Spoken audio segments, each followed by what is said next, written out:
It's a warm summer afternoon in Oak Haven. 10-year-old Leo and his best friend Sam are hiking along a familiar, sunlit trail near Blackwood Ridge. Their boots crunch loudly on the dirt, and the hike feels entirely effortless. But there's a disagreement. Leo wants to stick to the cleared paths past the old mill, remembering his dad's warnings about storm debris. Sam, armed with a walking stick and looking for an adventure, wants to push deeper to find a rumored fire watch tower. Sam calls Leo a chicken, swings his stick, and marches off the designated path into the dense trees. Leo hesitates for a second, adjusts his heavy backpack, and follows his friend into the shadows. In the human world, a clear trail is an engineered guarantee of safety. By making the choice to step off the dirt, the boys immediately give up that protection. The environment shifts rapidly. Within an hour, the familiar dirt path vanishes completely beneath a thick layer of moss and ferns. The sunlight scatters into weak, dappled spots, and the cheerful chirping of meadowbirds drops into an eerie, echoing silence. Every tree starts to look the same. Leo realizes they are entirely surrounded by a wall of pine and fern, without a single recognizable landmark to guide them home. His voice drops to a nervous whisper. Believing a clearing is just ahead, Sam leads them through a thick wall of wild blackberry bushes, thorns tearing their jeans. The safety of the trail is a human invention. Once it's gone, the environment stops accommodating you, and every dense thicket becomes a physical barrier that hides whatever lies on the other side. Pushing through the brush, the boys stumble into a sunken valley.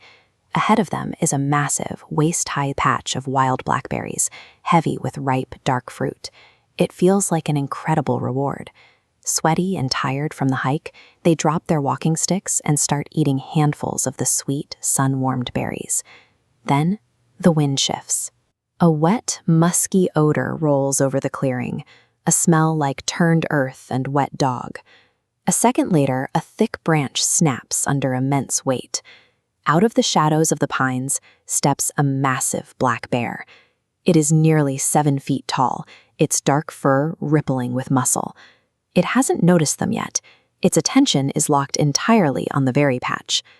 The wild is highly efficient. The sugar and water that offered the boys comfort was actually the same calorie source that lured an apex predator into the exact same clearing. The clearing goes dead still.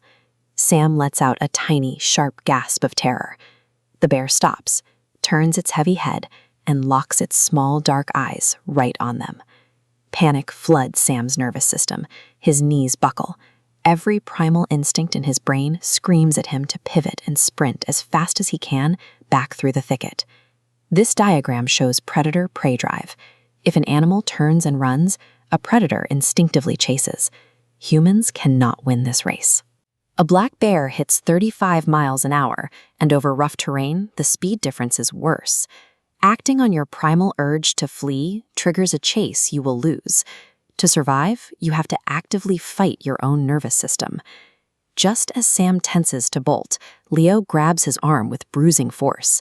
He overrides his friend's panic by initiating a survival protocol learned from a park ranger. First, they have to alter the bear's visual perception.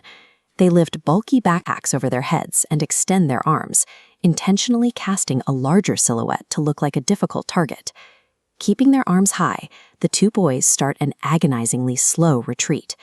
They slide their boots backward through the tall grass, step by careful step, never breaking eye contact with the animal. Leo forces his trembling voice to drop an octave and calls out, "Hey bear," backing away. This serves a specific psychological purpose, identifying them as humans rather than a small fleeing animal. The bear stands on its hind legs to catch their scent, analyzes the slow retreat, and makes a choice. It drops back down to all fours with a heavy thud, turns its head, and pulls a mouthful of branches and berries into its mouth. They didn't survive through dominance. They offered a calculated display of strict non-aggression, satisfying the predator's logic, proving they weren't worth fighting. The boys maintain their discipline. They keep their arms up and continue sliding backward until they are entirely through the thicket and the sound of rustling branches fades. Once completely out of sight, they move fast. They power walk through the dense undergrowth without breaking into a run until their boots finally hit the smooth dirt of the old mill trail. The moment they hit the cleared path, the adrenaline wears off. Sam's legs turn to jelly. He collapses onto a fallen log and buries his face in his hands, shaking from the delayed terror. The silence of the woods feels different now. It isn't peaceful, it's vast and indifferent. For the boys, the ridge is no longer a playground. It's a territory that doesn't belong to them. Leo drops his bag, sits in the dirt next to his friend, and offers a shaky smile. He reminds Sam that they made it out alive and that they witnessed something truly wild. They brush the dirt off their jeans and start the long walk back to Oak Haven. Their posture is different now. They walk side by side, staying exactly in the dead center of the cleared path. The deep woods are beautiful, but they belong to wild predators. Safely navigating the edges of their domain requires preparation, humility, and the discipline to know exactly when to step back.